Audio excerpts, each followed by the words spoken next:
naitwa Lama serikali. Jana Migori County. Una power. Na mimi nawaambianga kila siku, pigeni siasa ya ukweli. Yes. Tuacheni siasa ya uongo na tuacheni ukabila. Mr. Speaker, umejua mimi nashangaa sana kama Mluya mwenye anatumia akili, Mluya mwenye ako na familia, Mluya mwenye anafanya kazi, ako na akili, anakuja anasema hapa mbele ati Orenga amefanya kazi kuliko Gladys Nyassonawanga.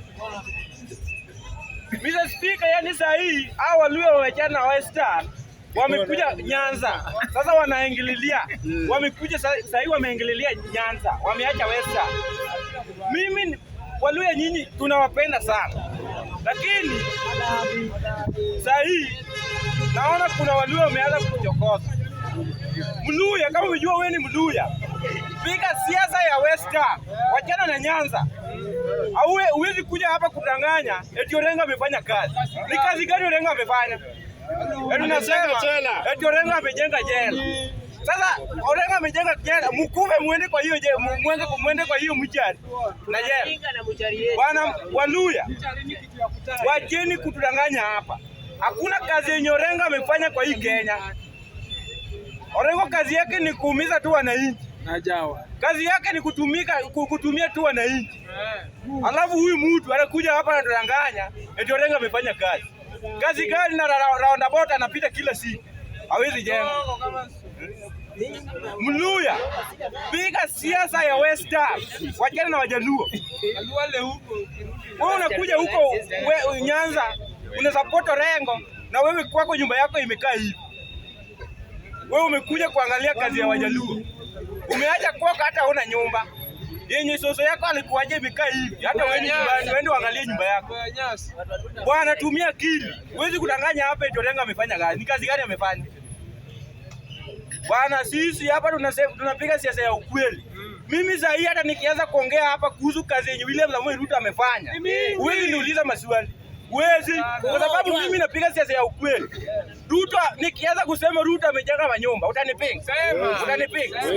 Hakuna nani ako na swali. Beba mkono. Ni nyumba gani Ruto hajajenga kwa hii Kenya? Malizia. Ruto sasa hii Ruto ametengeneza mabarabara. Kama uko na swali beba mkono. Malizia masaa. Bwana, si nyinyi watu wa one time. Pigeni siasa ya ukweli bwana. Mwache uongo. Ndio maana tunasemanga kila siku hamna agenda. Hii mambo ya Uhuru Kenyatta. Bwana Mr. Speaker, acha nimalizie. Nipatie dakika mbili. Uhuru Kenyatta sasa ni mbaya mzee. Wewe kwanza ulitudanganya 2022. Mambo yako hatutaki. Ulitudanganya. Ukasema umesimama na Wajaluo. Kumbe umetupea Martha Karua. Umekuja na Martha Karua. Ukachukua kina Gasagwa, umeacha na Ruto. Kumbe hatakuwa tunajua kitu utafanya. Wewe Uhuru Kenyatta, sasa hii hiyo kitu yenye ulitufanyia 2022 hatutasahau.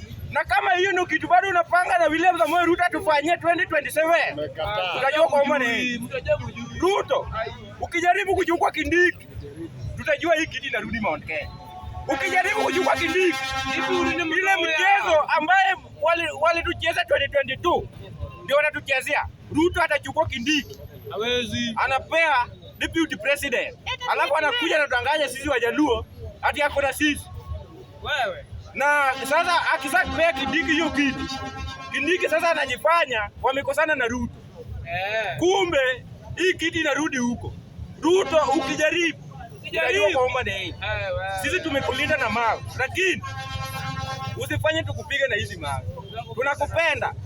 Kwa hivyo sisi tunataka running mate wako akuwe Mjaluo. Oburu bana iwalo bwana Oburu mara na Ruto running mate wako lazima akuwe Mjaluo. Wanga mara akuwe Raymond Omolo. Yes. Na kama sio Raymond Omolo, enda utafute Waluya huko. Bora hii kitu imerudi huko. Hatutaki ende huko. Bwana wale hao watu wako na kila kitu bwana. Bwana wana complain kila siku eti Ruto hajafanya maendeleo huko. Ni maendeleo gani hao watu wanataka? Kama barabara imepita hadi kwa mlango. Nyumba wako na gorofa hadi nyumbani. Sisi Wajaluo bado tunalala kwa ilu maparilu Malizia mzee. Mr. Speaker, yeye nimalizie na hapo sana.